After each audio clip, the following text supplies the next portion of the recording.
From the East and the West, you've heard others, but now you've tuned into the best. This is a Prime Wave Media production, the NFL Bet Exchange, hosted by my man, Pop DiBiase, the primetime capper, and the Don of Cape Cod, Jeff Dawson. What's up, world? It is time for the Week 18 version of the NFL Bet Exchange. You guys already know where the bettors bet. Well, where the bettors come see they real Kappas. You know, the Kappas. You know how we do it. You know what I mean?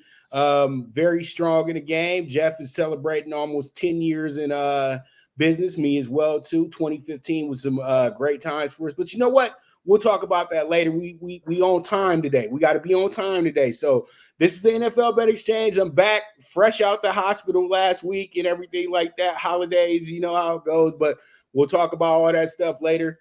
But right now, it's all about the show, making sure that we get ourselves the best possible angles moving forward for this Week 18. The Don of Cape Cod himself, Mr. Jeff Dawson, representing as usual. How you feeling today, brother, and how's everything going? Happy New Year. Merry Christmas. Glad you're back. Take a week off. Health number one every day. Our feet hit the ground. We got another opportunity to make a difference. 24 hours, that's all it is. It's called a gift, and that's why we were in the present.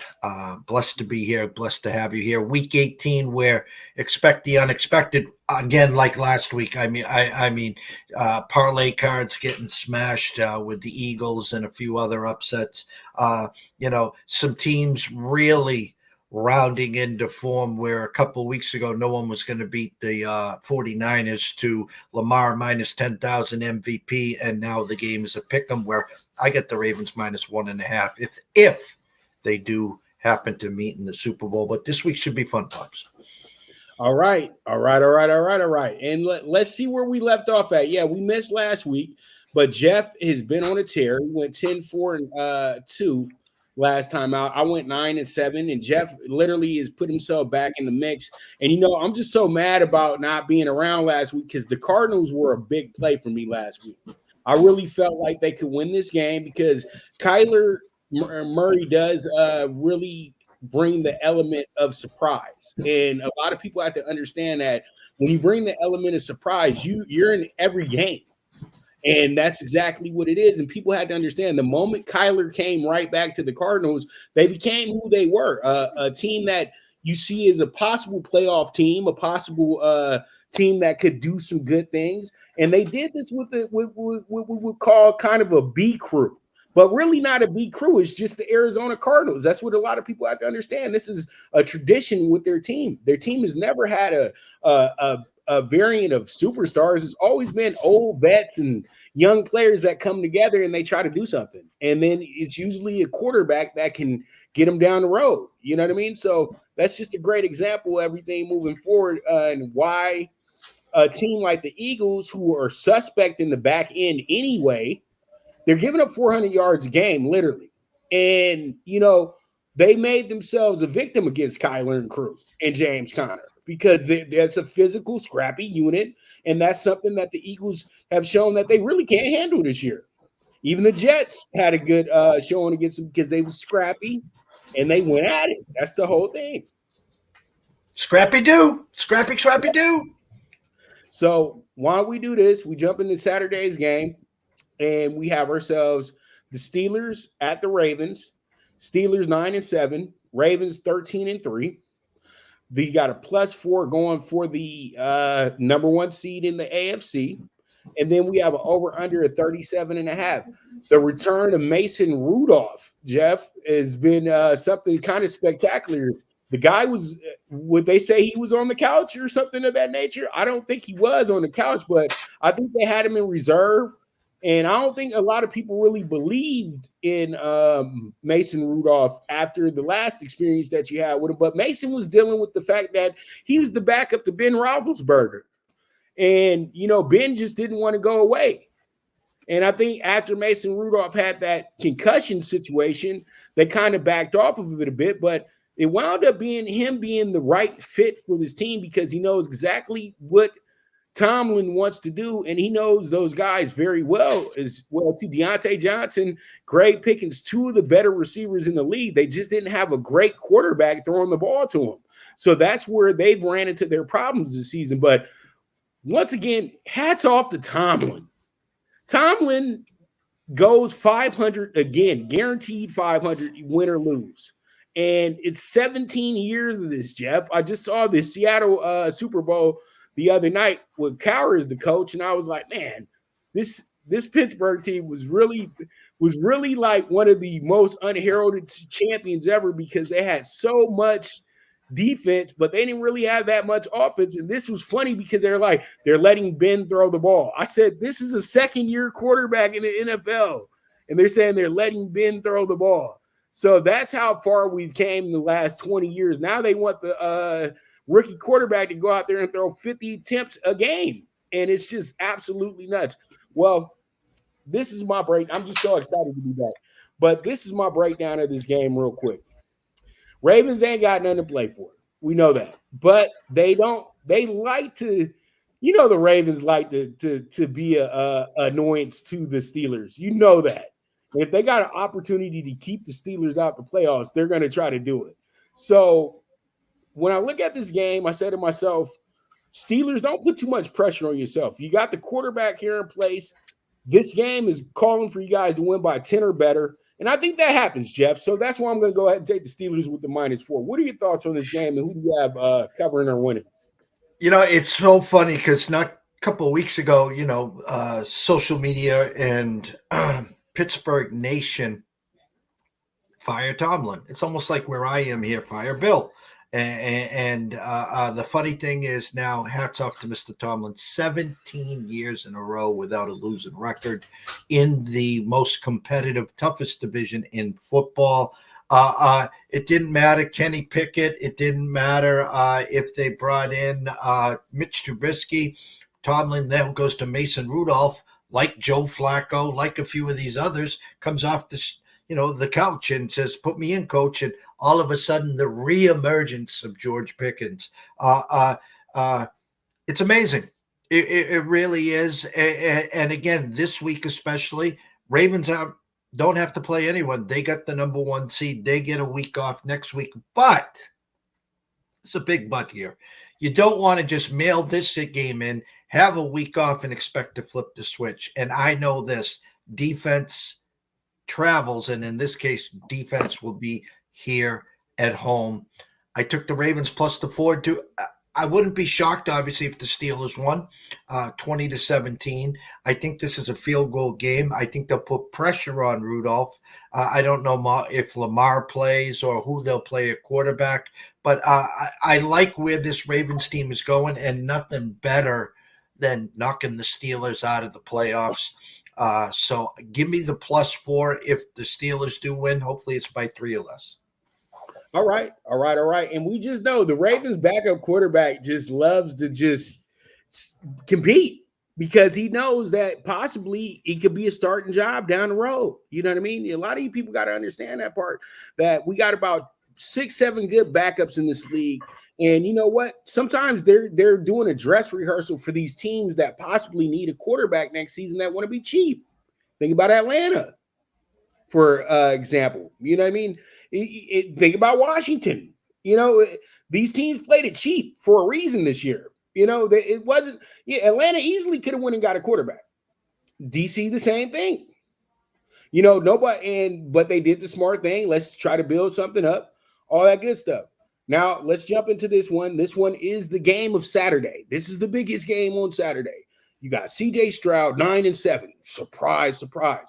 But I want to give Tim Anderson just as much prop as I'm giving C.J. because Tim is setting rookie records this year, and he's definitely going to probably be the defensive rookie of the year. And we know that C.J. has already won the rookie of the year offensively. He's in the top 5 MVP race, all that good stuff. And then you got this. Go ahead. Tim Anderson plays for the White Sox. You mean Willie Anderson? Willie Anderson, yes, Will Anderson. You could have corrected me when I said Tim Anderson. God, Listen, I just had to process it. Hey, when you get old, you got to be able to process this for a second. Hey, you know what? You're right, because there's some days you say some things and I just let it go, but I didn't. But you know what? Then I'll correct you. You're right. Go ahead, man. But Willie Anderson. Yes.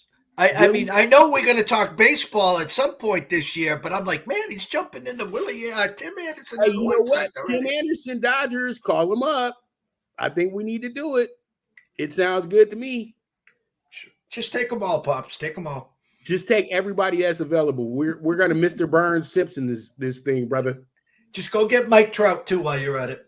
All right, let's stay on topic. Here we are, Texans, C.J. Stroud, Will Anderson. But you know what? I'm going to say this right now. Everybody's giving all these other coaches of the year. It's DeMeco Ryans. No doubt about it. DeMeco Ryans, the expectation to me was 5-12. I was good with 5-12 with the Texans because we're going to build something here.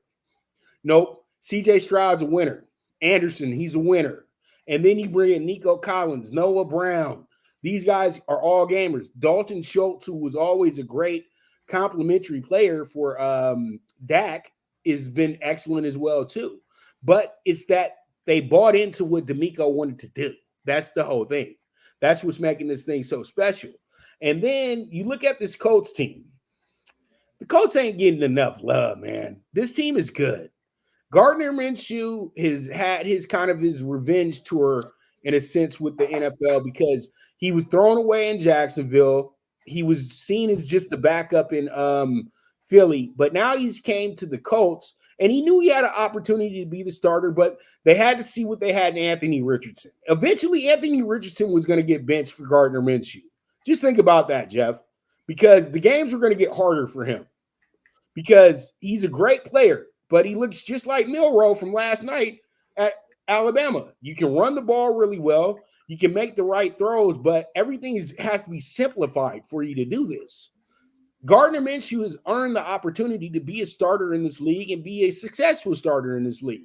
He has two great running backs back there, and then he has Joshua Downs, one of the wide receivers nobody's talking about. And Michael Pittman Jr. was already a fantasy stud, as is Jeff.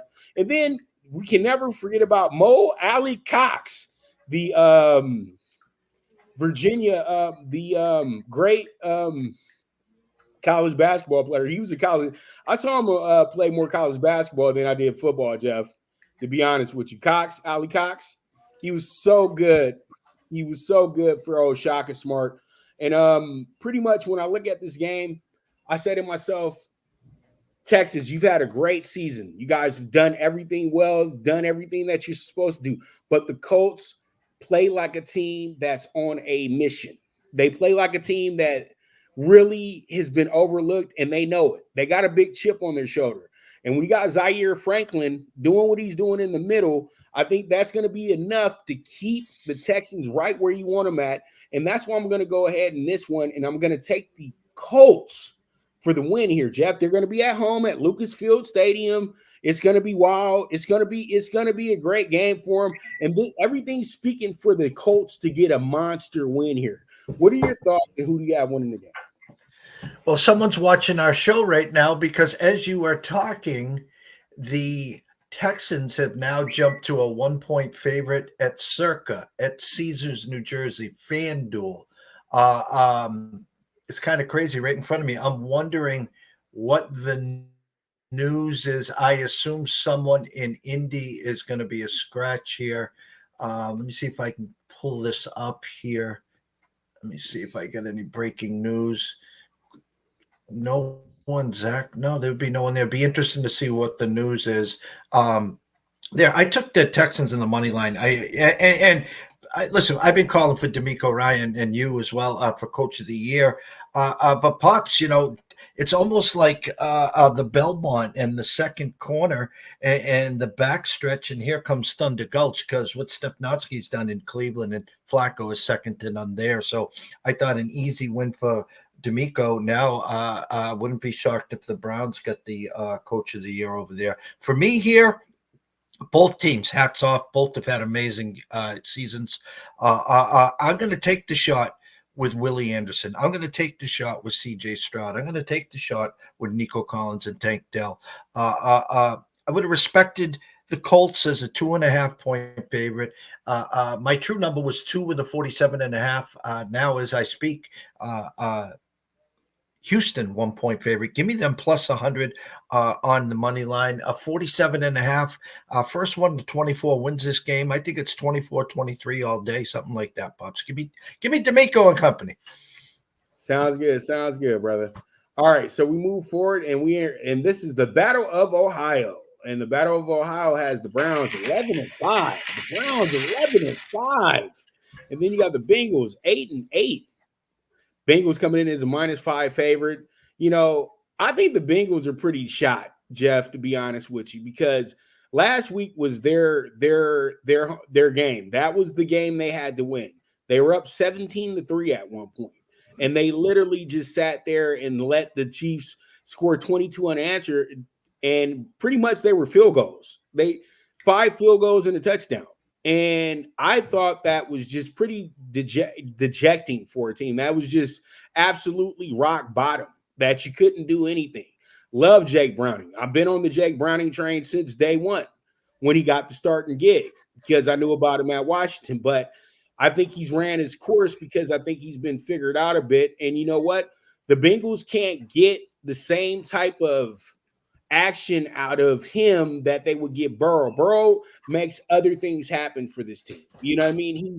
We got game managers and then we got game changers. And Joe Burrow's a game changer. Browning is a game manager. And that's what's going on here with the Bengals. And I feel like the Bengals are already in Cabo, Jeff, to be honest with you. Nobody's trying to break a leg. Nobody's trying to get crazy. Nobody's trying to do anything that's going to be nuts come Sunday, in my opinion. So what I'm going to do here is I'm going to be a little bold here. We don't have to talk about this game long because there's no meaning to this game. This is just the Battle of Ohio. But I'm going to keep it real with you. PJ Walker knows that he's rehearsing for his next job in the NFL. We know that. He's not trying to go back to the USA. He's not trying to go to this brand new United Football League, okay? He's trying to get himself a job somewhere next year as a backup somewhere. So he has to look good today. DTR is not playing. He's already hurt. He's already out the situation. But Jeff Driscoll might get the start as well too. You don't know what's going on with the Browns. Yes, Flacco has had the great story. But at the end of the day, the Browns defense is the reason why they're 11-5. They're going to give Flacco all the props in the world because Flacco is the comeback guy. He was the man 10 years ago when they won the Super Bowl with the Ravens, blase. But really, the play calling is very good for Flacco against this type of defense in the NFL. He didn't play with teams as good as the Browns the last few opportunities, even though he did play with the Eagles and went to the Super Bowl. But his Jet stop and his Broncos stop were with two teams that were absolutely dreadful. And so that's why it didn't look great, and they almost ruined the guy's career. Cleveland has somewhat resurrected it, but he's helping the process. You can't give him everything. You feel what I'm saying? Myles Garrett is the heart and soul of this team. They're not even in position without Myles Garrett being here. Myles Garrett's shoulder almost fell off, and he still was playing against the Rams. So that's where I'm going with this one. The Browns, I think they want to have a culmination game where they have a big game with their backups to show that their backups are just as good as their starters. So I like the Browns with the +5. It's going to be a close game because I know the Browns backups are going to play really good football because they want to get some playing time in the playoff game. Y'all got to think about this shit. For real, for real.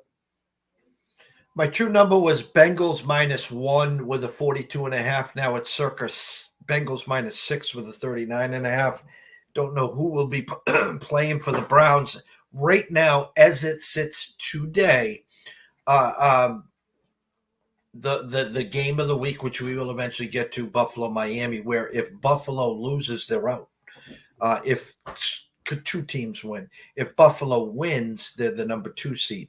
My point here is the most dangerous team to go into Baltimore and shock the world is the Cleveland Browns. So my point here is I think they'll take it easy. They don't want to get anyone hurt.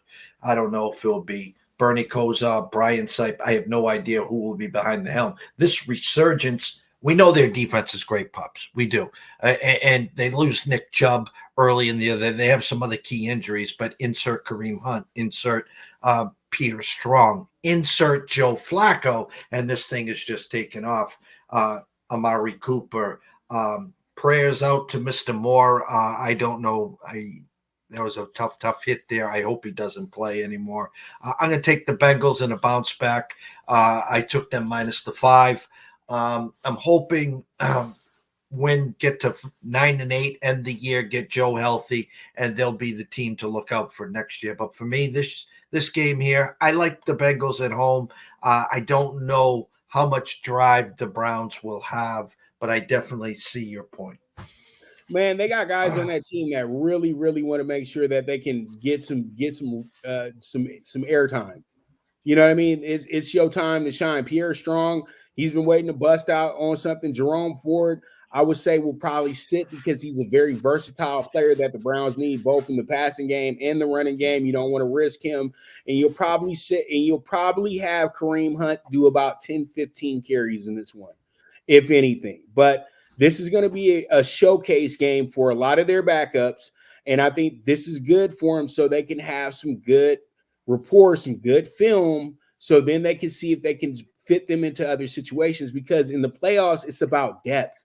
It's not always about just having the best team. You have to have the best depth where, hey, if my top guy running back goes out, I got somebody who can fill that. If my top receiver goes out, I got somebody who can fill that. You know what I mean? And I think we've relied way too heavy on the quarterback play to dictate everything in the playoffs when it absolutely doesn't have to be that. You know what I mean? Because we've seen Lamar Jackson sit up in here and get 400 yards by himself and lose the game by 10 in the playoffs. Titans. So, you have to look at these situations and know, what am I going to do for the most complete game? You know what I mean? So let's go ahead and talk about another game that's kind of worthless, but not worthless at the same time. This is pride. You know what I mean? Because we have to understand guys are playing for their jobs, dude. The NFL is not for long. It doesn't matter what you did. Oh, yeah, I played in 2013. Hey, 2013 could be your last season. I know guys in the NFL who they thought they had 5 more years left and it was over that right then and there. So these guys have to play. They can't just go out there, oh, yeah, we're not going to make the playoffs. Season's over. No. So I expect the Vikings to be into the game and things like that and be ready to play. And Justin Jefferson wants to break a record. You know that, but the Vikings got the same problem as the Browns. They've had 4 different quarterbacks this year as well, too. But they haven't been able to find the success that the Browns found because their play calling isn't the same as the Browns. And not having their running game the way that they've had over the last few years has been very detrimental to the Vikings as well, too. It's just been a real head case for this team this year because at points they were really good and at points they were really bad. This team really just had an off year. They started off the year, 0-5, 1-5, and then they were able to put things together, put themselves in a playoff position, and they've just absolutely caught another flat, and there's nothing they can do about it. And you know what? Jordan Love, I told you guys early in the season, Jordan Love was going to be one of those guys, and we'll get to him in a moment, but he had a hell of a game against the Vikings, and that could really, really take your whole energy away as well, too. The Lions, on the other hand, I know everybody loves Campbell, but he's still the biggest goofball to me, dude. You know what I mean? You sat up here and you had the whole world crying for the Lions at the end of the game. I had 3 coaches jump in my DM and tell me how wrong that the coach was. You know what I mean?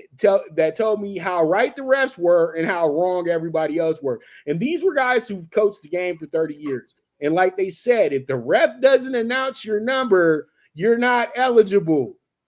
It did. And dude, when you look at the tape, he had 4 fat guys running up on him. He didn't know what to do. You know what I mean? They running up on him like he was the donut man. So Why would he be able to call anything? It was an epic ending. It was an epic play, but it did not go correctly. And that's because you have a meathead as a coach at the end of the day. Campbell's great for positions, but as a head coach, he's made way more mistakes than that. They're doing well because the way the roster's been built. And Jared Goff, I keep telling you guys, he was damn near the MVP in 2018 when they went to the Super Bowl. I was at the greatest Monday Night Football game of all time, and that's still top 5 live quarterback performances I've ever seen in my life. Live, Jeff, I mean where you're in the actual arena where the game is at. So you guys can say what you want about Mr. Jared Goff, but he's a baller, and he was the number 1 pick for a reason. So the Lions actually know that they came up on a gem in having him. But I think that the Vikings are going to be good enough to make this game very close, and they're probably going to win this game as well, too, Jeff, because what do the Lions have to play for? They're already the 3rd seed. They're already comfortable where they're at. There's not much to play for. All you're doing is playing for the fans. You're just trying to win one more and get yourself a historical win. I think that this will be them tying a record, winning 12 games in the season. That's cute and all, but you know what you want at the end of the day. You want the Lombardi. So you're not going to risk any of your guys that are going to be significant towards your playoff run who have to play. So you're not going to go as hard as you think everybody will want you to. So that's why I'm going to take the Vikings here. Even though they feel like the Vikings don't have much, that boy Nick Mullins can play. I think the coach outthought himself, whatever they were thinking of last weekend on prime time. If you're going to go that route, you have a short leash. You knew in the first quarter it was the wrong play there. Hats off to the Packers. Hats off to Jordan Love. Hats off to the emergence of Jaden Reed. Christian Watson, another stiff. I mean, that's for another show. But anyways, I looked at this game and I love where your eyes are. I think obviously at this point I am on the wrong side looking at the way this is trending right now. My true number on this game was, and my eyes are deceiving me here. Give me 1 second. 5.5 with a 43.5. Now 3 with a 45.5. So Lions, tough loss, going to shake that one off. And Dan Campbell, listen, you got the 2-point conversion. They throw the flag. They back you up 5 yards. Take the extra point. Go to overtime. You were the better team on that day. I hope to win that game. Obviously, you couldn't cover CeeDee Lamb, who's had an amazing year. I took the Lions minus 5.5. I think I'm on the wrong side. This number right now tells me 24-21 Lions winning by 3 or less. Wouldn't be shocked if the Vikings come in on a perfect bounce back spot and lay the lumber. And if I am Justin Jefferson, I am calling my agent right away, and I'm calling Andy Reid and say, hey, I know you're not going to pay me, Minnesota. You didn't pay Randy Moss. You didn't pay Stephon Diggs. You're not paying me. Just call up Andy Reid, trade me for a first-round pick, and let me go to Patrick Mahomes for next year. So Patrick, we just got to let Patrick just be in touch. I thought he's great. I thought he could build up his own receivers and all that good stuff. I'm just telling you that's the move. I got you. That's the move. That's the move. He's no Phillip Rivers, huh? Phillip Rivers took, I don't know how many undrafted free agents Phillip Rivers turned into Pro Bowlers. And he got one that's about to be a Hall of Famer right now in Antonio Gates. So, hey, how many rings did Phillip win? I just refreshed my memory. He ain't got no rings, but you know how he got 9 kids though. He's got 9 kids. Hey, he didn't have no Andy Reid either, so you know how that goes. All right, because everybody act like Patrick gonna do this without Andy, but we got you. All right, quick commercial break, and we will get back to it in a bit. This is the NFL Bet Exchange, final week of the season, and we're gonna be back next week to talk about the playoffs. We usually don't, but since we missed week 17, I'm making sure we'll be back for next week to talk the playoffs. Playoffs, but we got some. I hope we got some games coming up that do have playoff scenarios to it. So you guys stay tuned. This is the NFL Bet Exchange, and we will be right back to you. Pop DiBiase, the primetime capper in the Don, Cape God himself, Mr. Jeff Dawson. Good News Only Racing Club, led by the legendary Doug O'Neill, the trainer of 2 Kentucky Derby winners and I'll Have Another and Nyquist. Also trained 2-time Breeders' Cup champ Golden Sense, who are just a part of a long list of thoroughbred champions trained by Doug O'Neill. The Good News Only Racing Club has a young core of horses to look out for in Dennis's Celery, Irish Heatwave, and Notre Dame, just to name a few. Win the day every day with the Good News Only Racing Club, a proud sponsor of the NFL Bet Exchange. From the East and the West, you've heard others, but now you've tuned into the best. This is a Prime Wave Media production.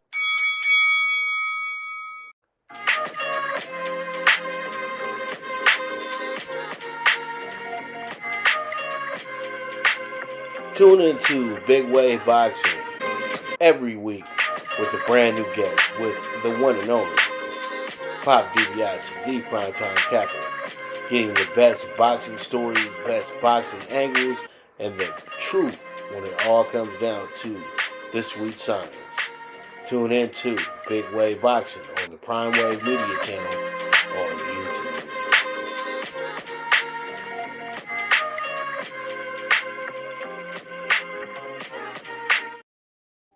All right, we are back with the NFL Bet Exchange with your host, the one and only Pop DiBiase, the primetime capper, and the hostess with the mostest in the East Coastest, Mr.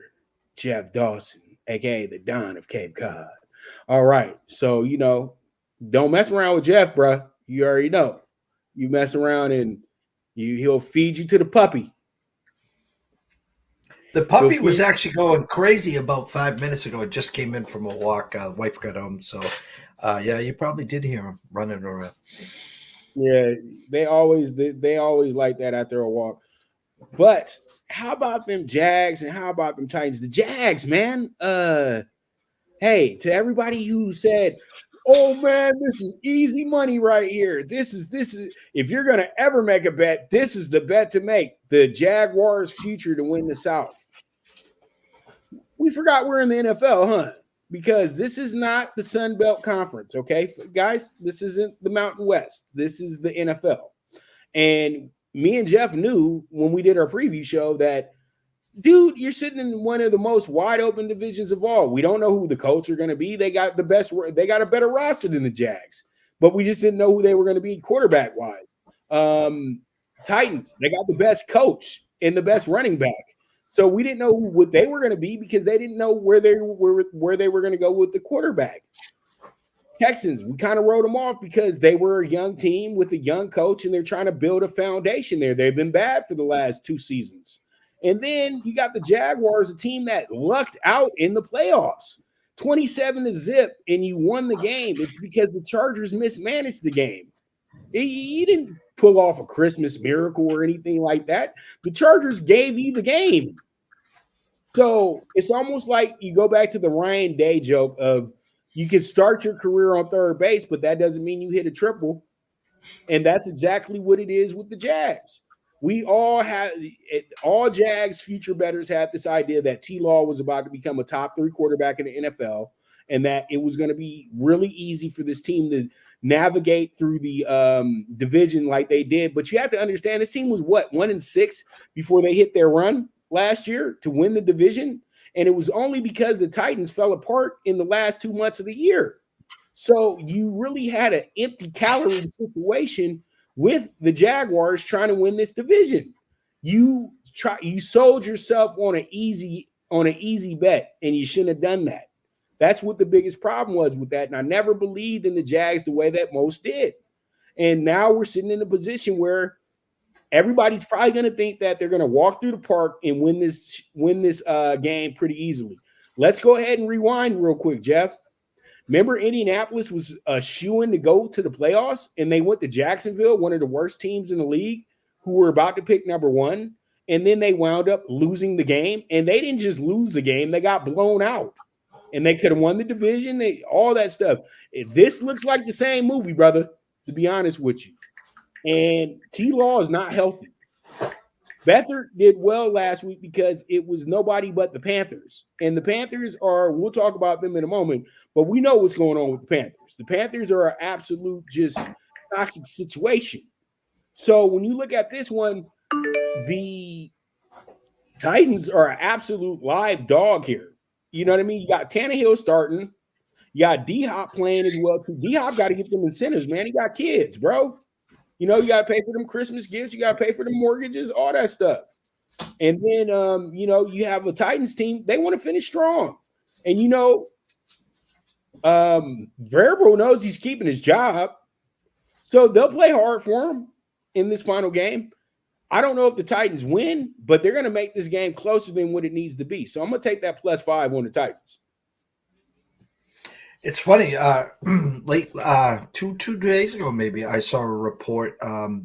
Trouble in Mudville in Nashville with Vrabel having issues with upstairs. I don't know if it's the owner or GM or whatever. So there could be some issues after the season. I've been talking for years. That's who I wanted as Bill Belichick's replacement. In New England was Mike Vrabel. Nothing against Gerard Mayo, of course, but Vrabel's my guy. But this game here, again, the Jaguars on paper supposed to be this juggernaut. ETN until last week had faded down the stretch. Trevor Lawrence every week it's some different injury. They're just not in sync. And in the NFL, it's not how you start, it's how you finish. And this Jags team is not finishing well. I grabbed the Titans +5. Would not be shocked if the Titans went outright. They obviously have had quarterback issues throughout the whole year. There'll be no more Tannehill next year. Is Levis the answer? They still have the kid from Liberty, Wills, that they got the year before. So give me the +5. Maybe Derrick Henry's last year in Nashville, maybe Coach Vrabel as well. But give me the Titans +5 going out on top, Pops. Yep, and you know what? I just think that the Jags are just so middling. That's just what it is, bro. They haven't done anything significant this year to make me be like, oh my goodness, they're a team to watch out for.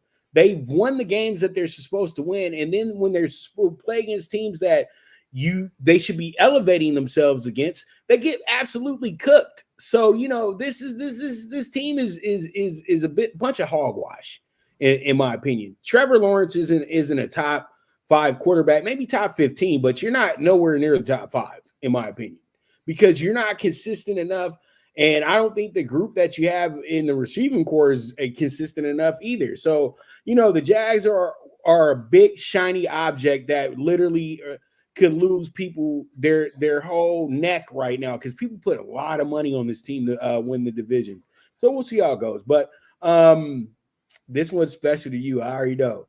Jets, Patriots. This is supposed to be Bill B's last game against the team that traded him to the Patriots. He was supposed to be their coach and blah, blah, blah, blah, blah, blah, blah, blah, blah.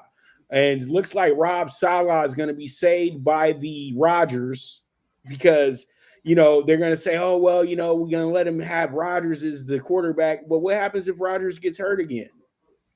You won't have the same excuse, but we'll get to that later on. And we'll get to that in a moment. But you know my feelings about Saleh. You know I want Saleh gone. If I was a GM, he'd have been gone already. But Zach Wilson, you know, that situation is going to clean itself up. They'll get some assets back for him. Hopefully, Rodgers will be there for him next year, so then you can get a real idea of what Saleh is. But I think people should already know what he is, dude. He's a coach that really wasn't prepared to be a head coach yet. That's the whole thing. He needed some more seasoning, and he still needs seasoning. And you know what? It's just next year is a playoff or bust situation for him. Now, Bill B, legendary. It doesn't matter what people say, the system. Oh, yeah, Tom Brady. He had this, that, and the third. Nobody has prepared his team better than Bill Belichick. I don't care what nobody says. Bill Belichick was always the most prepared. That's why they had a 20-year run. It wasn't just about Tom. It wasn't just about great defenses. It wasn't just about great coordinators. It was preparing for every possible moment in a game. And I think we're going to see the culmination of Bill Belichick's whole coaching career on Sunday. This might be one of Bill's best coached games ever. I know he's ready for this one. And I think that they're going to absolutely destroy in this game. And it's just going to be business as usual against the Jets. I'm taking the Pats with the minus 145. Has Salah ever even beat the Patriots? I think he does have a win against the Pats. I don't think so. I'd have to check. I think, but don't quote me on Go that ahead. one. I'm going to look it up, and you tell me who you're going to pick.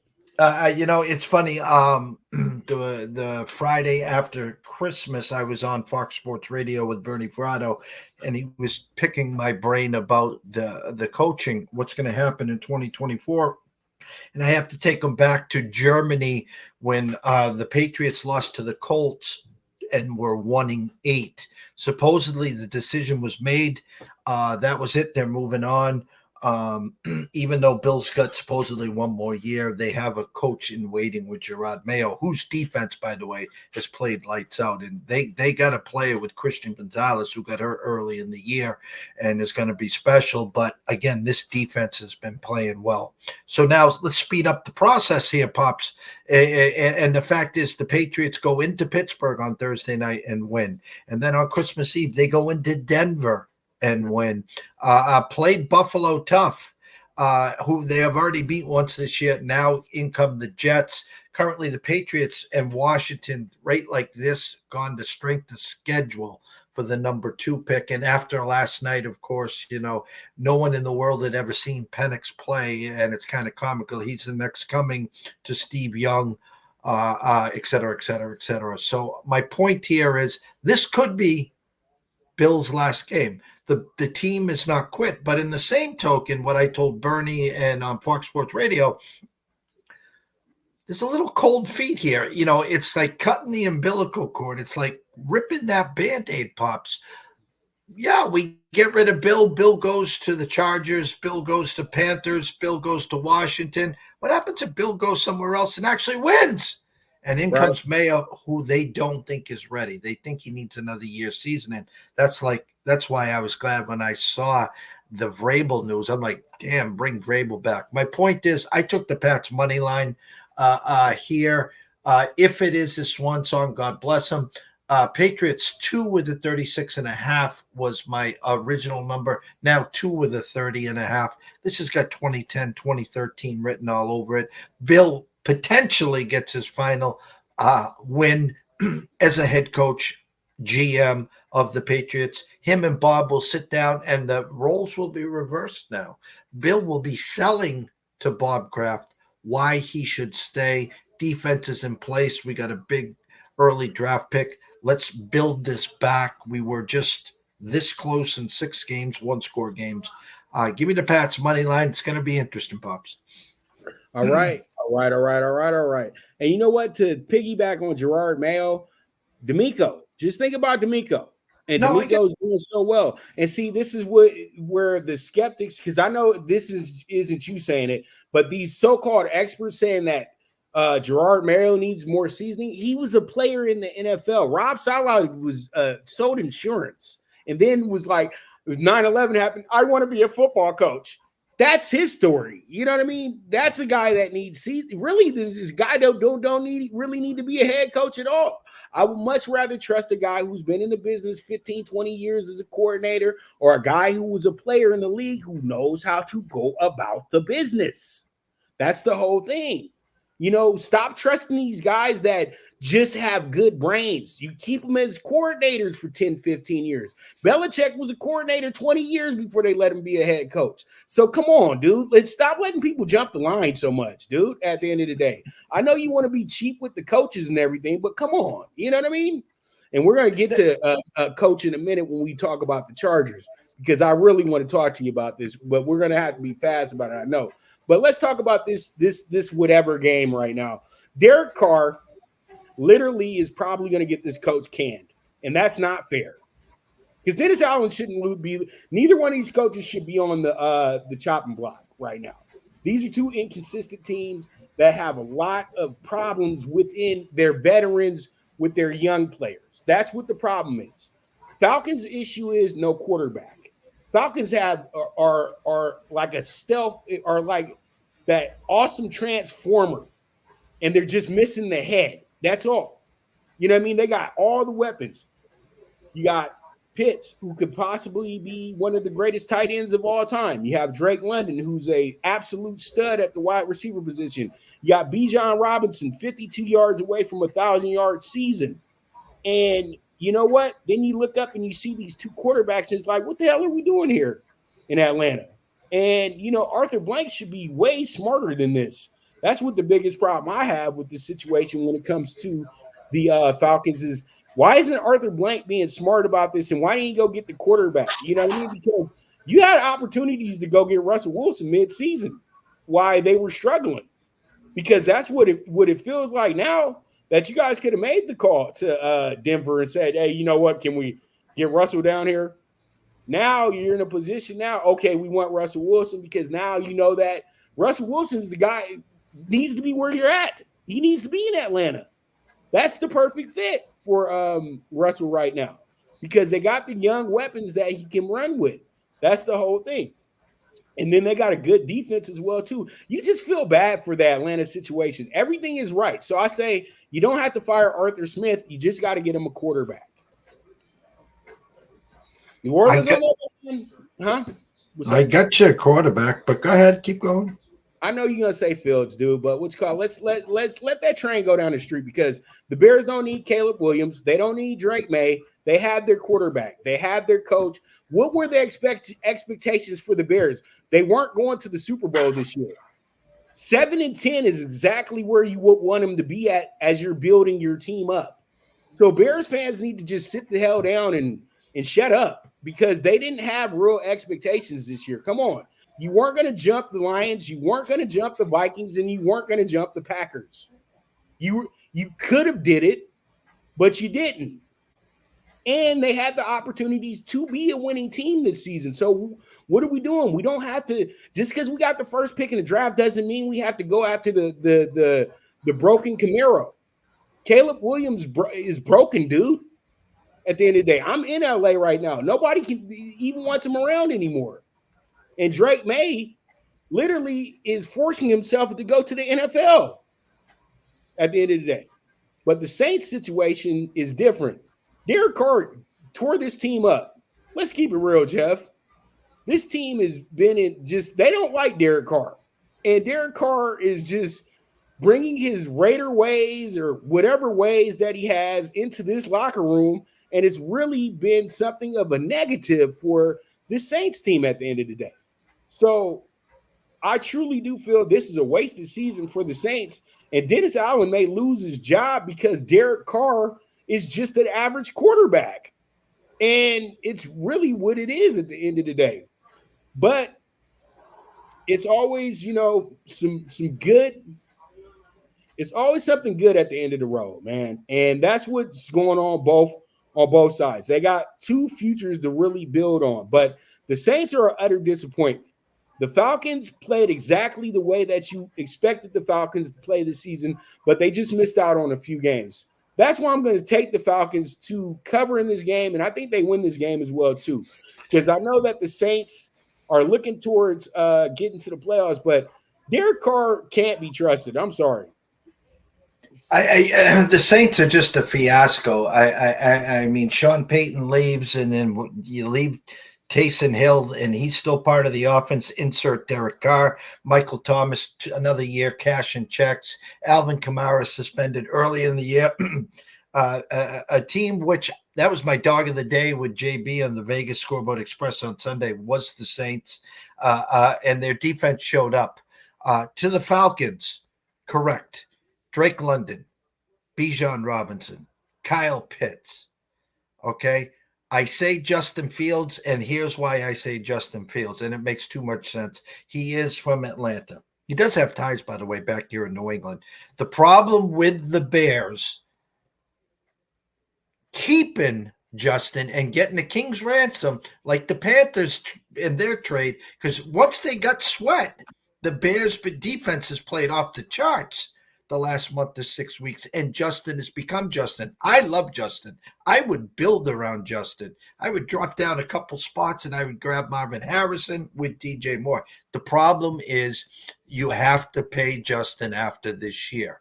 They'll take the PR hit. They'll take Caleb Williams because you start over. And in the NFL, when you get 4 or 5 years of a rookie quarterback who's supposed to be a generational quarterback, you save all that money and build around him. So my gut, I would keep Justin.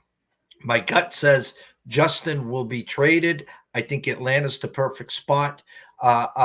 They will take Caleb. They will build around Caleb with the defense and offense and all those draft picks, yada, yada, yada. But for me, I bought the hook. I took Atlanta up to 4 minus the 120, and it wouldn't be shocked if they won the game outright. Other pumps. All right. Hey, you know what, Jeff? I ain't got nothing against that, brother. You know, everybody has a right to their opinion and everything like that. I just don't think the Bears are playing it smart, man. I don't think that we need to be worried about who we paying and all this other stuff. You're building. Let's build. Let's build. Let's build. You know, let's not waste our time with this baby over here. It's just why? Why do we keep hitting the reset button? You know that you're one of the more toxic situations when it comes to a quarterback. The last time they had a quarterback that was successful, his name was Jim McMahon. This was 1985. You know, and they've been doing the same. They did Jim the same way. Jim wins you the Super Bowl. Oh, I got to go get Jim Harbaugh because he went to Michigan. You know, dude, whatever. This is why teams stay the way that they are. You know, it's no biggie, but let's go ahead and talk about the Bucs and the Panthers real quick. Mr. Tepin, come on, bro. You're a billionaire. You don't have to throw a drink at that bum that was talking trash to you. At the end of the day, he got to go to his miserable job where he picks up trash all day.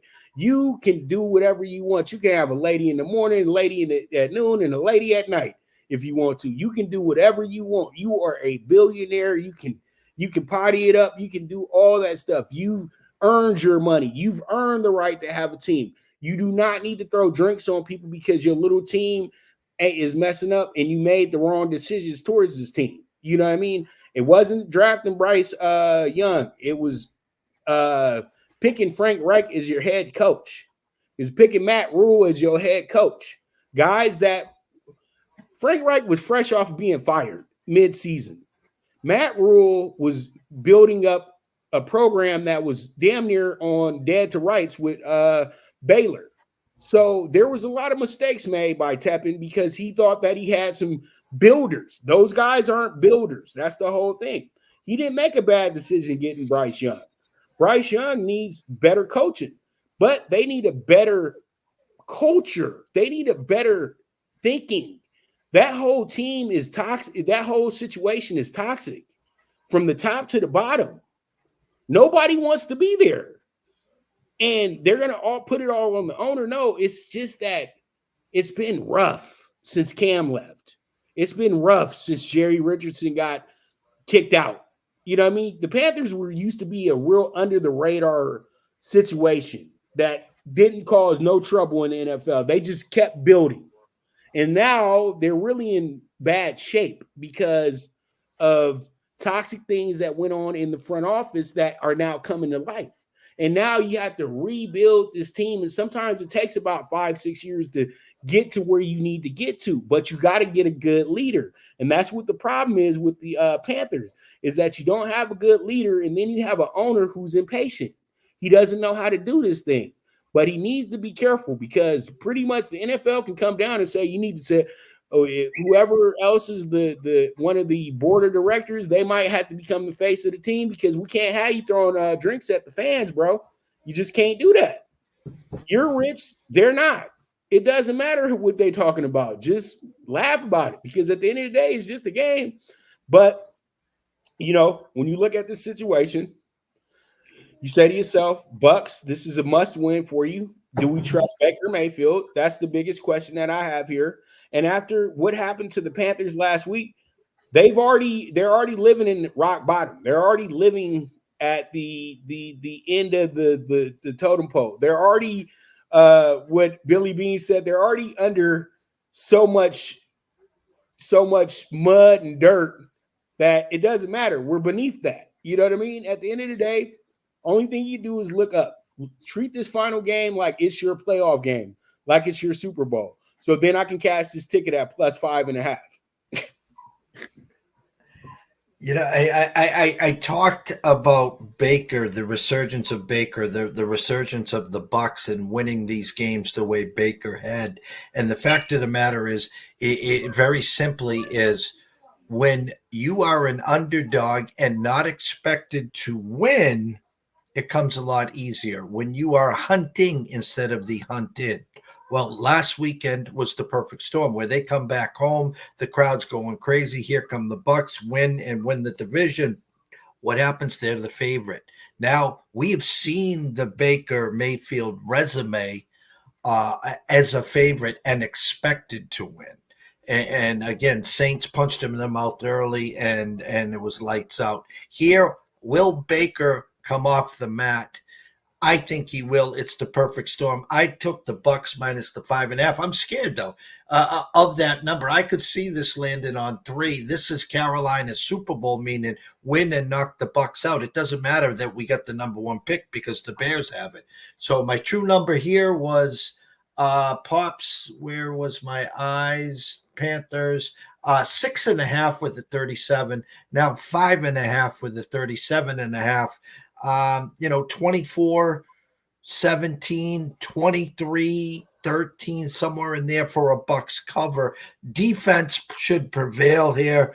Hats off to Godwin. Hats off to Evans. Hats off to Baker. It's been a great year. I didn't expect them to be where they are. I think they get the job done. I just don't know if they cover Pups.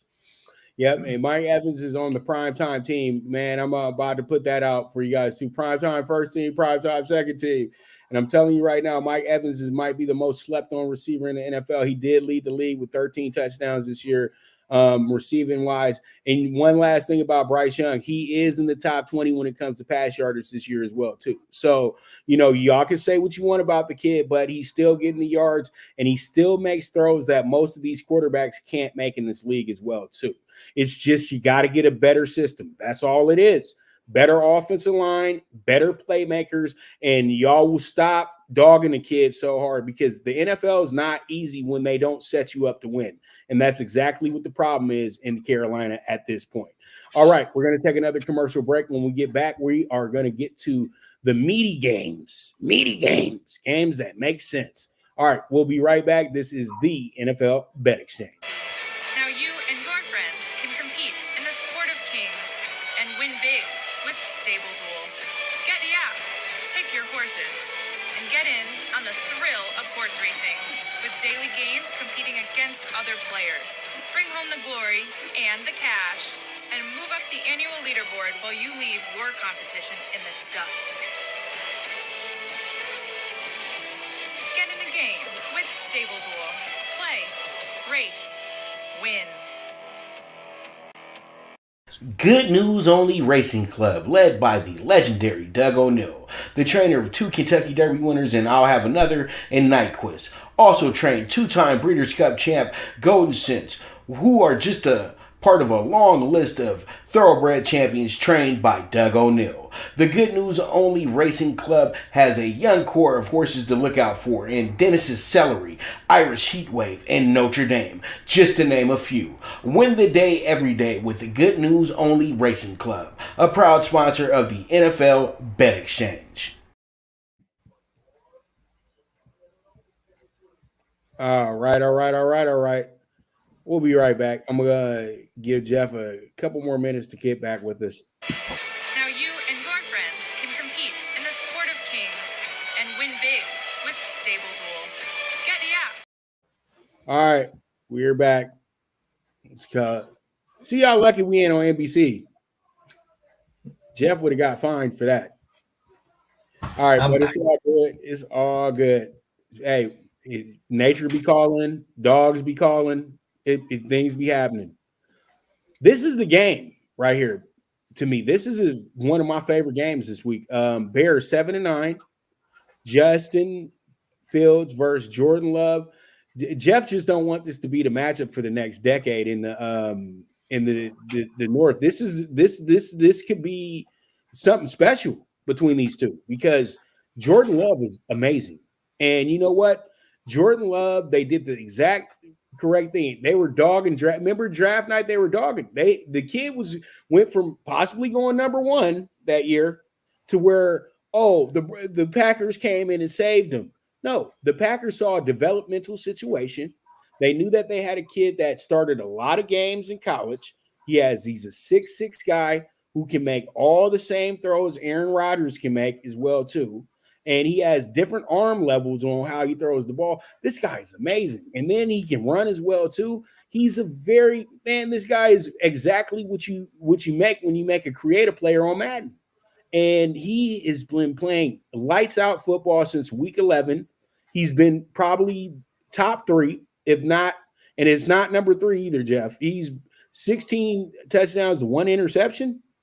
This guy has put it together. And then when you look at some of these bad losses that they had this year, like, damn, he could have beat Atlanta. Damn, he should have beat New York. And we wouldn't be in this situation. They could have actually challenged the Lions this year if they didn't get into these games, these bad games that they didn't finish up. And that comes back to just having a really young unit, having a young defense, and having a coach that is really good. You know what I mean? A lot of people sleep on LaFleur, but with Rodgers the first 2 years, the guys, what they go, 26-5 the first 2 years with those two. So, LaFleur knows how to win in this league, and he knows how to play call in this league as well, too. So that's why I'm like, this is no surprise to me that the Packers are doing well. And they did the same process that they did with Aaron Rodgers, that they did with as he was transitioning to become the quarterback with Brett Favre. So, the Packers know how to draft quarterbacks, and they know how to develop quarterbacks. And now you can see over 30 years, they've only had 3 starters. And you know what? A lot of teams wish they could talk like this. I think they're the only team that can say this, Jeff. Don't you think? Other than I think Pittsburgh. Think about it. I agree. Since 1991 or 92, whenever Favre took over, they've had 3 quarterbacks start, and then we'll throw on Matt Flynn for his few games as a backup. But at the end of the day, this is one of the more consistent groups when it comes to drafting a starting quarterback. The Bears, not so easy there. Sid Luckman you start coming to mind. It's like, dude, 1930, 1950, last time you had some of the best play callers in the league and things like that. And then, they wasted Rex Grossman. Rex Grossman takes you to the Super Bowl, and it's all his fault every single game the next season. 13-3 record, Jeff. I'll never forgive the Bears for what they did to my boy Rex Grossman. That Rex Grossman had one of the better seasons that you'll ever have getting a team to a Super Bowl. And we can't talk about it because Bears fans are always thinking about what happened afterwards. So, it is what it is. But this is one of the more important games for the Packers this season. This is the game that they have to win, Jeff. They have to win this game. It can't be like last year when they blew the game against the Lions. And the Bears are coming in with the same momentum that the Lions had as well, too, where they just turned it on. These guys won their last 5 out of 7 games. Justin Fields is comfortable. Montez Sweat has turned this defense into a top 5 group. It's just a very different scene in Chicago right now compared to what it was the first 8 weeks of the season. So this is actually a much tougher game for the Packers than it would have been a few weeks back and what it was week 1 when they beat them. So all in all, I'm going to have to go with the Packers because Jordan Love has really turned into probably my favorite quarterback in the league. And I really want the guy to win this game. So I'm taking him with the minus 165. Jeff, what are your thoughts and where are you going? My true number was 3.5 with a 42.5. Right now it's circa down to a 3 with a 44. Early money coming in on the Bears. Like last Sunday, Pops, I thought it was the perfect storm for the Packers against Minnesota. Here, I think the Bears come in free swing in Super Bowl. Hey, let's give our potential arch nemesis something to remember for 2024 coming up. I bought the hook. I get the Bears plus 3.5. Wouldn't be shocked if this was 23-20, either which way. First one to 23 probably wins this game. And I like Jordan Love. They were moving in the right direction. Then Christian Watson got hurt. They have 3 good young wide receivers with Watson, Dubs, and the emergence of Jaden Reed. They have a young tight end. Don't know what they'll do in the backfield with A.J. Dillon and Aaron Jones moving forward. Their defense is good. They have a little issue with the suspension last week, which we won't get into. They have their quarterback. And again, not to pile on with the Bears, last statement about Justin Fields. If I'm the GM, I'm the owner, I hold the first pick ransom. I keep Justin Fields. I'm building around him. If I can't get Marvin Harrison Jr., you can get Alt, the left tackle or right tackle, and then that's how you're building, and it makes sense. But we'll be talking about this in March. We'll be doing the draft show, etc. Whatever. Give me the Bears plus 3.5. Great game. Going to be a fun one to watch, and may the best quarterback win that day. And I'm telling you, the Bears are just making themselves the star of the show for the offseason. That's all it is. And we know what they're doing right now because the Bears want to get as much traction as possible and things like that, with the possibility of bringing in a Heisman Trophy winner and da-da-da-da-da-da-da-da-da-da. Because it's Chicago, it's big market, it's big city. I get it. All right, so we got the Seahawks and the Cardinals. I gave them the Seahawks a long time ago, Jeff, but you know what? One of the best wide receiver cores in the league, Geno Smith, really banged up, man. He's just really trying hard to play because he knows that that's his chicken, bro. That's his money. They signed him to a big contract, but he has to play. That's the whole thing. He has incentives and all types of stuff that go into that deal. And that's why he's so adamant about getting on the field. But Geno Smith hasn't been healthy in 2 months. Let's just keep it real.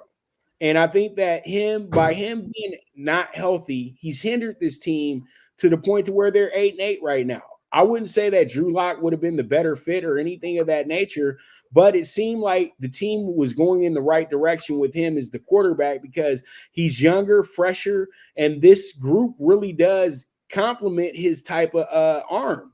But at the end of the day, it is what it is, and the Seahawks are going to go about their business the way that they go about their business. And that's what they've chosen to do, is to trust Geno Smith with the much of the workload for this team. And it seems like that they're much better when Drew Lock is on the field. Now, the Cardinals, who we talked about to start the show off, the NFL's scrappiest team, the team that didn't care that, you didn't care about their expectations, the team that didn't care what you thought of them. They've been playing great football since game one. They almost beat the Commanders in game one. Then they came back week 2 and upset the Cowboys. And none of us were surprised when they upset the Cowboys. They went through Josh Dobbs as a quarterback who did decent. And then they had Neptune or whatever that guy was who got shut out by the Browns. He didn't do anything. But once Kyler Murray came back, you knew that the Cardinals had their quarterback. And you know what? I think that the front office knows that they have their quarterback, and they have the coach that can coach that quarterback as well, too. They have a lot of things in place for the future. And that's what you like about the Cardinals going into the next 5 years or so, because they do have Kyler set up. They do have Kyler on a long-term contract, and they did, and their people up top did the right thing. We know that they're a toxic situation as well too. They're in between GMs making the transition and things like that, and they're building, and we can see that. And you know what? They're going to build themselves towards a final win of the season as well too. I'm taking them with the plus 140. I don't think that the Seahawks care enough to win this game, to be honest with you. Do they still even have an opportunity at the playoff, Jeff? I know they're 8-8, but I think last week was the game that they had to win against the Steelers. And hats off to Kyler Murray. Huge win in Philly, a team that Philly has just gone south, but that we'll get up to them. This number here pops. I had a 3.5 for the 47, now down to 3 and a 48. Like the Bears, Packers, where money came in initially on the Bears, the shops grabbed that hook and got Arizona at 3.5, now down to 3.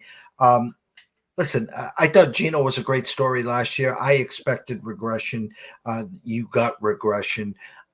Drew Luck got a spot start here and there, then back to Geno. I took the Seahawks money line here, probably the wrong side here. Kyler Murray. I don't know if he's playing for a job or not. I mean, I can't see any team picking up obviously this contract. A lot of injuries on both sides of the ball for this Arizona team, but Kyler came back and played some football. So see if Pete can get to that number 9, go out in style. It'll be a big off season for Pete and the Seahawks. Same with the Cardinals, but give me the Seahawks money line, Bobs.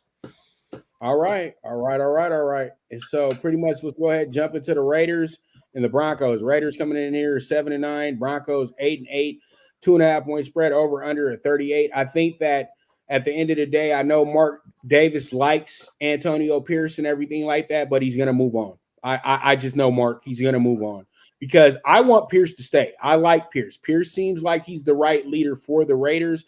But one thing about Antonio Pierce is this: he's a defensive guy, like Singletary, and sometimes it's a good fix in the middle of a toxic situation to where a guy who's tough enough to keep things in balance. But I don't know if he can do the same thing in a full season. That's the whole thing.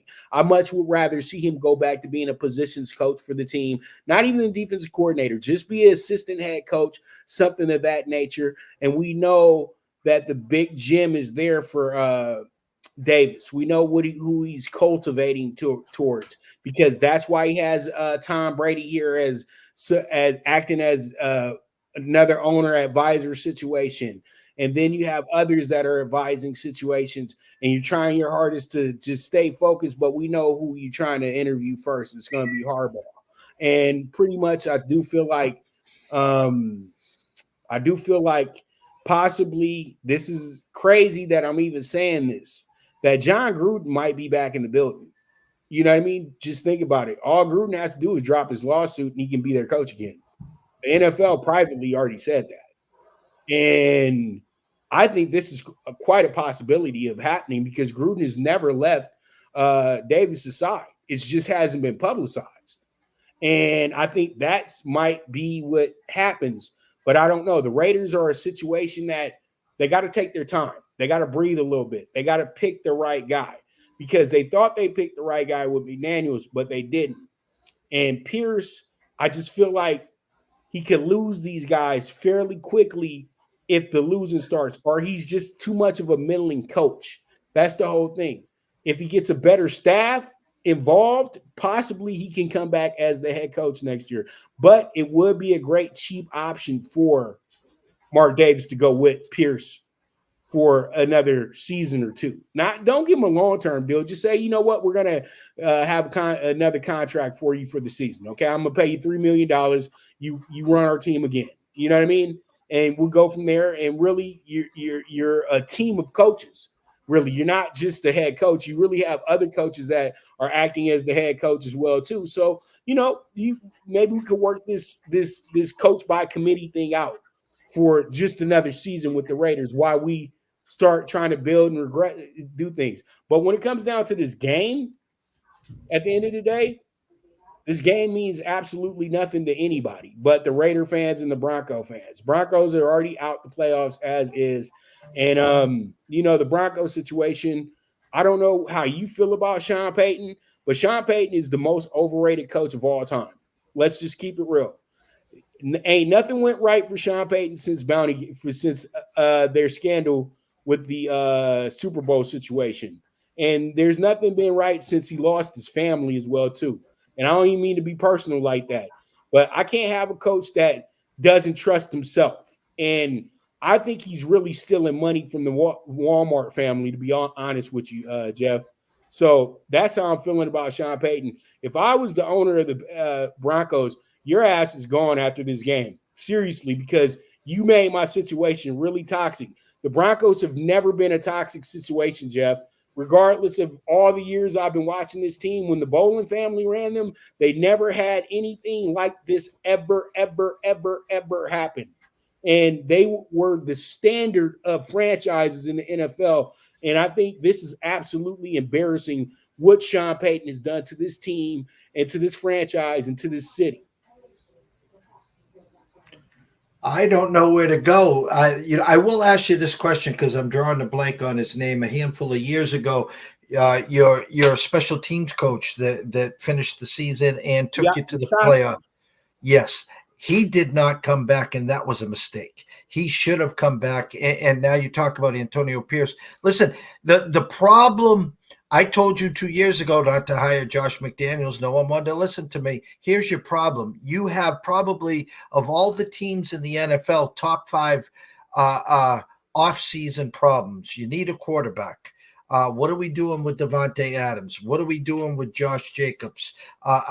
You got Max Crosby, probably should be the defensive player of the year, won't get it. There's so many holes. Now you're talking head coach. I like the idea of keeping Antonio, saying, hey, next year is going to be a bridge year. We got so many holes to fill here. Stick and stay with us, and then we'll figure it out. But, of course, he won't take a bridge deal. That's my assumption. As for Sean Payton, of course, the union's already stepped in. Listen, he didn't want Russell Wilson to begin with, and then he was kind of forced upon him, and now it's their way of trying to wiggle him out. Russ obviously won't be there next year, and who wants to now go to Denver if they're pulling these type of punches? 2 toxic situations. I'd rather be a Raider right now than a Bronco, so give me the Raiders money line. Let's see if they can pull this one off. But again, two teams going in kind of sort of the same direction, but I lean Raiders up, Broncos down. And you look at the Broncos situation. Judy won't be there next year. They need a quarterback. Their backup Stidham isn't the answer. So it's going to be crazy as we speak, as someone's pulling into my house, but it is what it is. The dogs are barking. Give me the Raiders money line, Pops. All right, we're both going Raiders as well too. Okay, so we can be real fast here because I don't want to get Jeff all hot and bothered because he knows that I'm somewhat right now. The Chiefs, but you know what? This is the most dangerous version of the Chiefs that you can have now. This is the Chiefs version of adversity that most haven't seen yet. I've been calling for it for 2 years. Now we're here, and I've been knowing that this was going to happen because it always happens to the teams that just get too damn good in this league. The Chargers at the end of the day, and I know Jeff doesn't want to hear me on this, but no to Harbaugh. Keep that man away from your front office. Keep that man away from Inglewood. Keep that man away from everything Charger-based. If Eric Bieniemy is the guy that you want, you go get him. You're going to spend half the money you're going to spend on Harbaugh. Eric Bieniemy gives you the offensive scheme that's going to make your quarterback the MVP in the NFL next season. Let's not play with this. Let's not play with this at all. And that's exactly what the Chargers want. They want a play caller on the offensive side. Every time they got a play caller on the offensive side, this is a successful team. They can go back and be the Don Coryell boys if they go get Eric Bieniemy. If you want to be a team that's going to be always about the damn coach, then you go get Harbaugh. And you don't want this team to just be all about the coach at the end of the day. Coaches can't be stars in the NFL anymore, Jeff. I'm sorry. They just can't. You can't override the team like that. And I think that when you're a god at Michigan University, why would you want to come back to the NFL where your job's on the line each week, pretty much? The Chiefs, to me, they want to kind of, prove a point. I know that they can take the week off and things like that, but you know what? You got to keep being good. And I think it goes back to my sentiments early about the teams in the playoffs. Guys who are playing in backup roles know that they got to play well to keep themselves in the game. So I feel like the Chiefs will do enough to win this game. I just don't trust the Chargers anymore, man. They lost my trust a while ago, bro, when they lost Herbert, and then they literally quit on Staley to get him fired. You know what I mean? 63 points, man. It don't matter who the coach was. All y'all embarrassed yourselves at the end of the day. So I can't do anything with the Chargers until next season. So I'm going to take the Chiefs with the plus 105 money line. Chiefs win the division last week against Cincinnati. My number is 1.5 with the 36. Chargers favorite. Now 3 with the 36. Going back, Harbaugh is going to be the Chargers head coach next year if and this is a big if because he's never done it before, if Spanos cuts the check. Uh, Unfortunately, Eric Bieniemy will not be the head coach of the Chargers. Uh, uh, Spanos could be cheap like he usually is and move Kellen Moore in for a year to see what he's got and then come back to this. If you want an offensive genius, he says he's charging $15 million a year. That's go to Detroit, and that's Ben Johnson, who will be the hot name for this year. I took the Chargers money line. Listen, egg on my face. I thought the Chargers would push the Chiefs. I thought the Chargers would be playoff contenders. I thought that Justin Herbert would be potential MVP. Shame on me. Austin Eckler, thanks for playing. Just a shell of yourself this year. And again, that defense that on paper is one of the best, always injured. Keenan Allen, great fantasy regular season playoff. Nowhere to be found, obviously, in the playoffs of the fantasy world. Big Mike hurt as usual. Pizza pan hands, Quentin Johnson. You better figure it out real quick, or you'll be in the unemployment line. Joshua Palmer hurt. The list is endless. Give me the Chargers money line, and the Chiefs can't get this season over with quick enough. Get into the playoffs. Could be one and done. Could be hosting the Bills opening week. I can't wait for that, Pops. It's going to be fun, man. It's going to be a lot of fun. We move forward. Let's go ahead and jump into the next one. Jeff naming off the whole roster of the Chargers, man. It's over with, dude. They sucked. It's over. It don't matter who did what, who did this, who did that. They sucked. The season was ass. That's what it was. You know what I mean? Rams off the mat, 6-1 since going 3-6 earlier this year. And they came right off the mat, and they looking like the Undertaker right now when it comes to the NFC. Because, like, I'm telling you right now, this will possibly wind up being 49ers Rams three-rounder, in my opinion. This final game of the year is a real toss-up. We know the 49ers are probably going to put out a skeleton crew in this one. The Rams are going to probably try to get as much rapport as possible. McVay will play the starters the first half because McVay likes to win games, and he really likes to beat the San Francisco 49ers too. But that's been a while since he's really done that. But we don't have to sit long on this game because it's another game that's just a game this weekend. And I really do like the Rams with the points. I don't know if they win the game or not, but I think the Rams play good enough football to get the cover in this game. And they're going to go into the playoffs with a lot of momentum this year because they have what it takes to make the run to the Super Bowl because they got Matt Stafford and they got Aaron Donald, and Kyron Williams, number 2 rusher in the NFL. Jeez Louise. And he had 3 touchdowns last game as well, too. And then Puka, your favorite, he's killing it as well, too. So we'll see how it goes. Maybe they won't have rookie jitters when it comes to the playoffs, but I'm taking the Rams with the 3.5. As I stated about the Browns being that team to go into Baltimore and take down the Ravens, it's the Rams out west going into San Francisco and taking down, as the team built Aaron Donald on one side and an offense with Kyren Williams, with Puka, with Kupp, that can play keep away and can score with the best of them. So unfortunately, their back end is the weakest. I'm in a pool. I have to vent for 1 second. Just pick the winners. And I had 3 losses last week, Seattle, Philly, and I had the Giants beating the Rams. And if Barkley catches the 2-point conversion, I win the whole pool. And of course, he drops it like, pizza pan hands, alligator arms, or Barkley, man, was not engaged last week. But anyways, I bought the hook. I took the Rams to +4. Wouldn't be shocked if they won the game outright. Congrats to all the fantasy winners. Anyone that won a championship had Kyren Williams on their team. It wasn't me, that's for sure. Man, I know I didn't have them either. Dude, I had so many games where I should have won and didn't win because this guy was on the bench and that guy was on the bench, or this guy didn't play well enough. It is what it is. But next year we'll be all right though with the fantasy. I got a plan for that one. Eagles Giants, Eagles 11-5, Giants 5-11. These guys are fresh off of playing each other. What was it, Christmas weekend or the weekend before Christmas? And they had a pretty good game and everything like that. The Giants actually competed. They played well. And you know what? I think that the Giants, after last week, they've shown us that that they've came together as a team. Even though they're 5-11, they still got some good pride to them.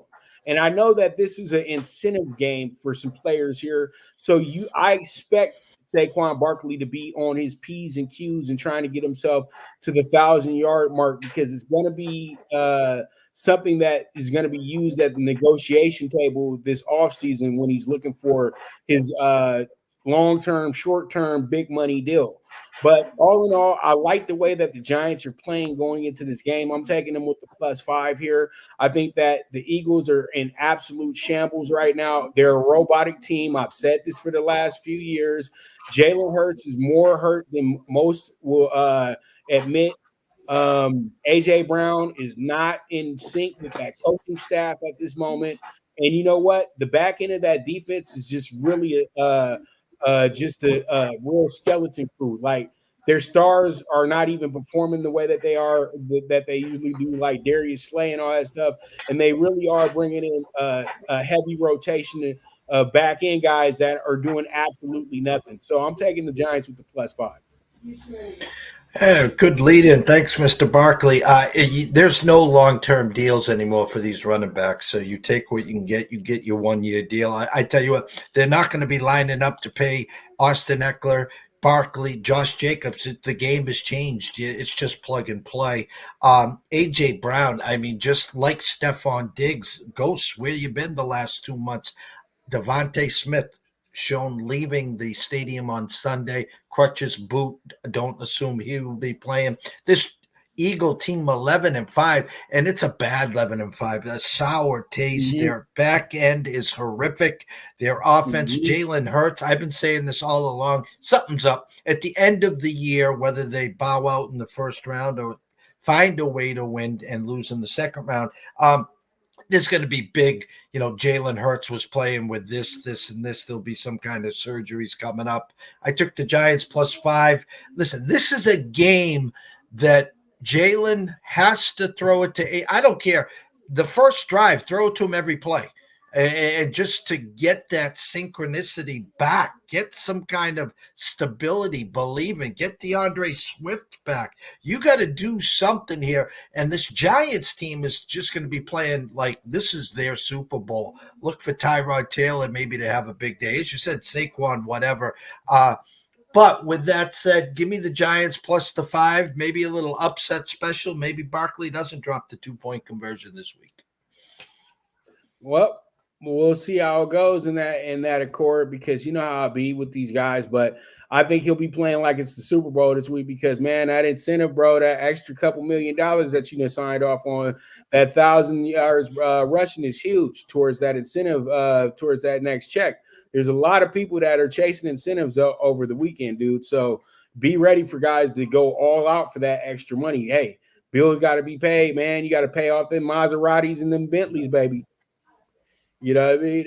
All right, so Cowboys Commanders. It is hilarious.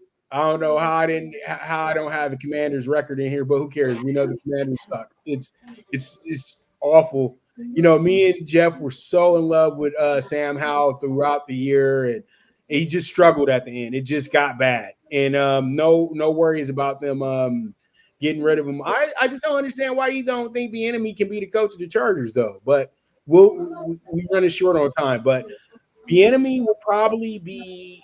I know why you say this, because they're probably going to do this in Washington. They're going to say, you know what, we don't want to hire outside of what we're doing, because we kind of like what we're doing. We knew that we weren't going to be much this season, and we think Eric's done a great job because he's been able to keep these guys in games. So Eric's going to be promoted to the head coaching position. I think that's what was the deal when they brought him there, is that if we have to move on from Rivera, you're our first interview, straight up.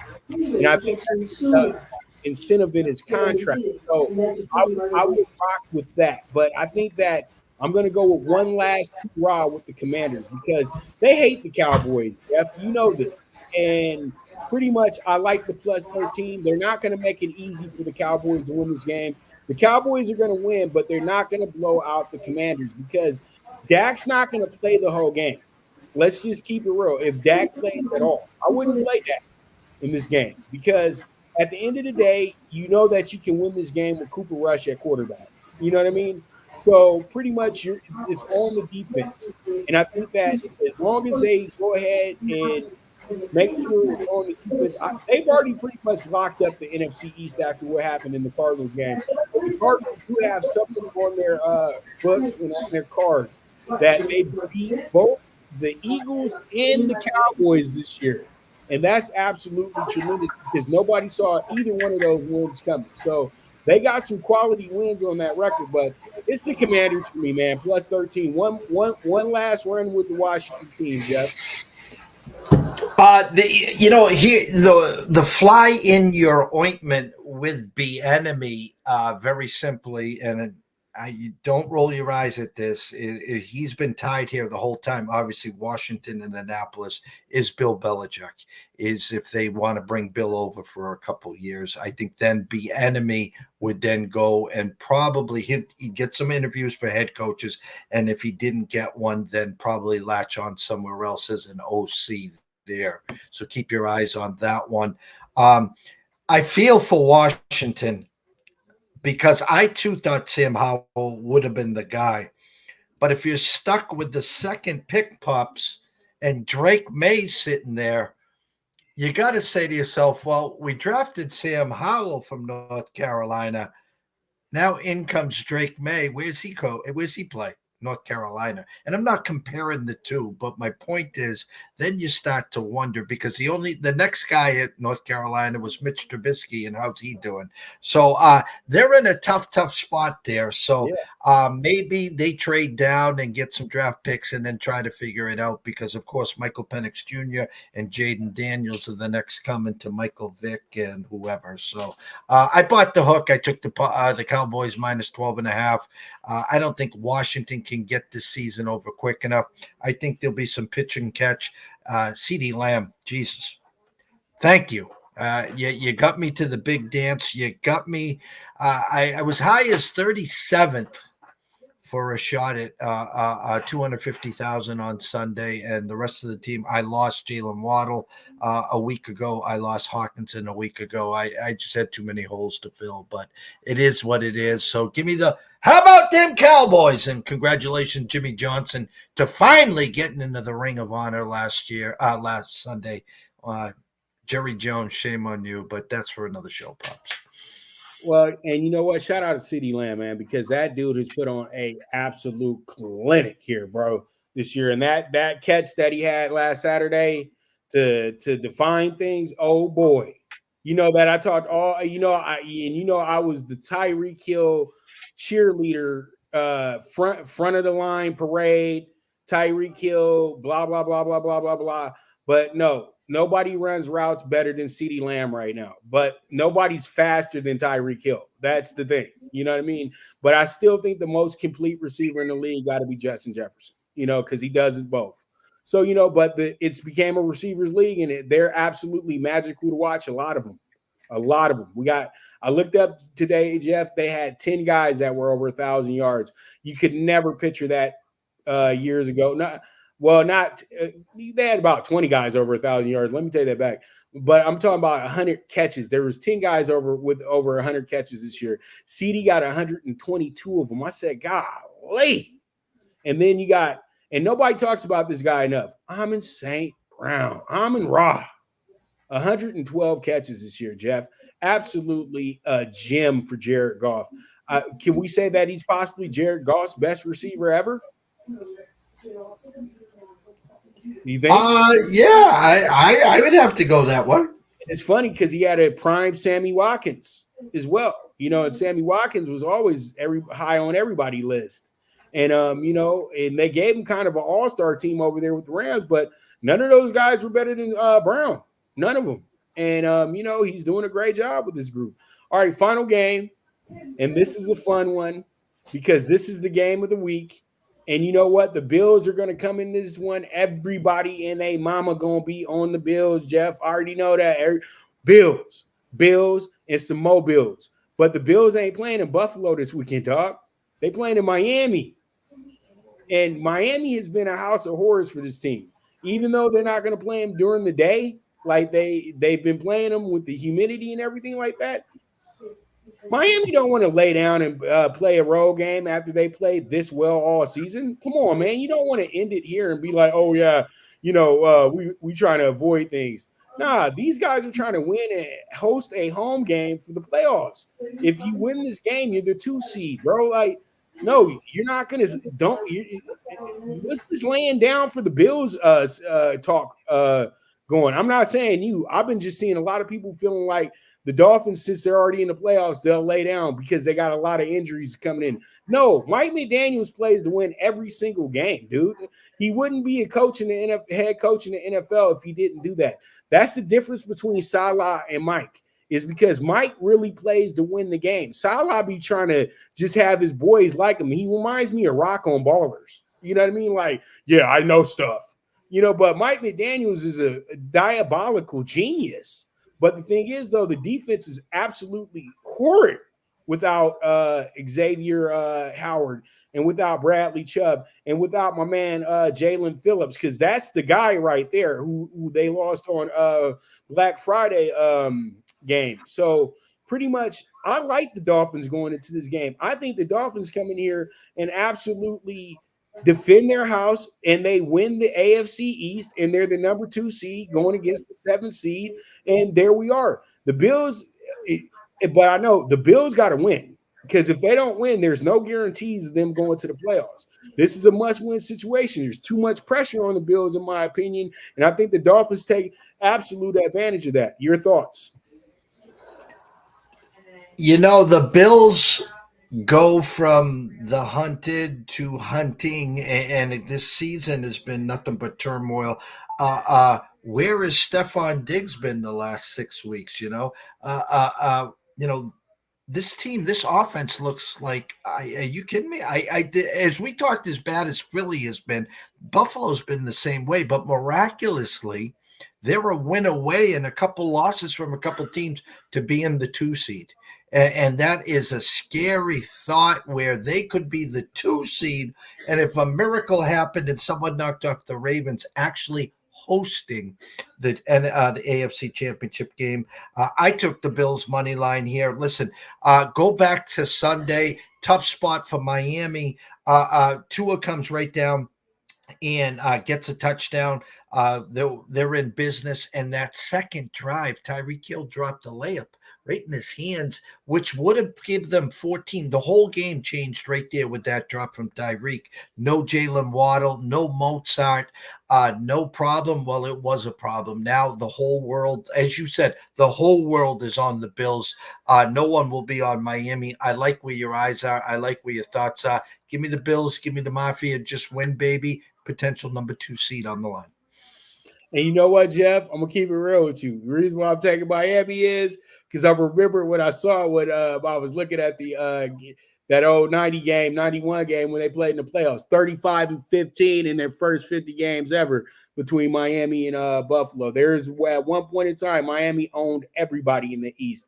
And I still feel like Miami has that mentality. They are the old guard in the division. They deserve to win this division title. It don't matter how hurt they were. They played absolutely strong throughout the whole season. The Bills had to get it at the end.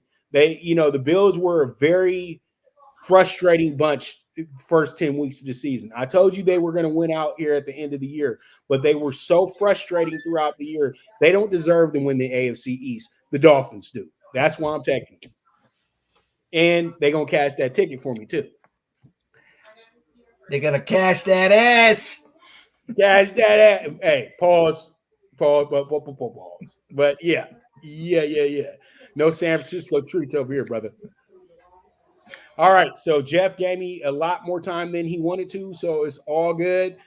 We are at the end of week 8. We are at the end. This is the final week of the regular season. We'll be back next Tuesday to talk playoffs. Playoffs.